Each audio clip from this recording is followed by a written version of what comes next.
what is it that's so special about what happened 400 years ago? Certainly our interest in astronomy goes back centuries before 400 years ago.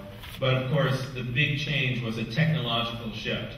And this is actually quite in keeping with what's going on at the Dunlap Institute. Over and over again, we see this in the history of science, and especially in astronomy, that these technological changes, technological breakthroughs, can suddenly open up vast new domains of the universe and tell us profound things about ourselves, about the universe that we live in, that wouldn't have been possible without that neat little bit of engineering.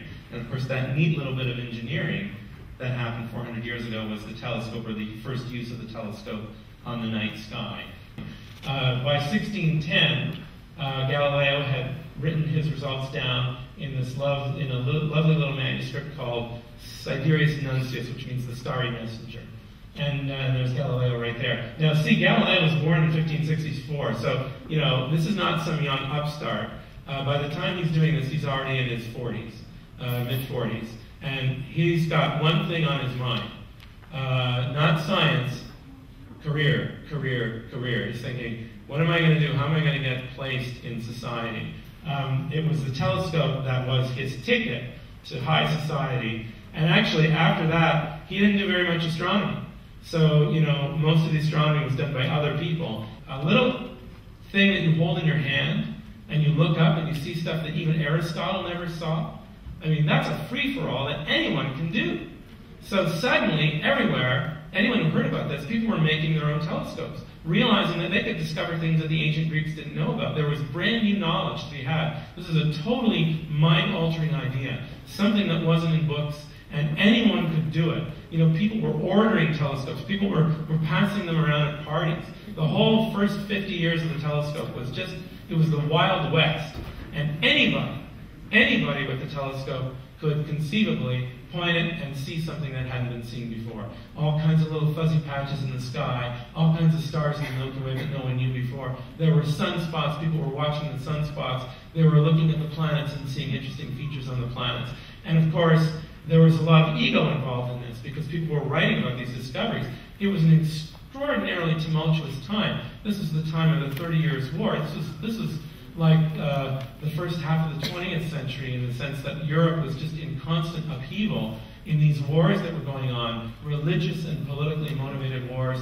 There was all sorts of trouble, but there was all sorts of ideas percolating and new ideas. So people were anxious to write these ideas down, and there was in fact a kind of telescope race that was going on about a generation after Galileo. So Galileo's out of the picture now, but people are realizing if they make these things a little bit bigger, they can discover more. So instead of just this handheld thing, pretty soon you have telescopes that are 3 or 4 feet long with lenses on either end.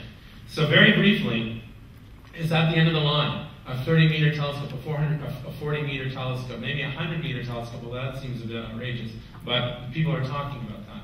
But at some point, you got to think, how big could a telescope on the ground actually be? At some point, it would get so expensive and so difficult to construct and manage all of that glass that you're into the realm of it's just cheaper to launch something into space.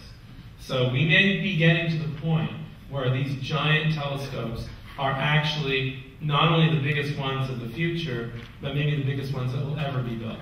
Because after that, it may make more sense to just go right into space, and then all of astronomy will be happening in space. Now, the reason for doing that, some of the strongest motivations would be, maybe these big telescopes like the 30-meter telescope will show us the earliest era of the universe when the galaxies are turning on.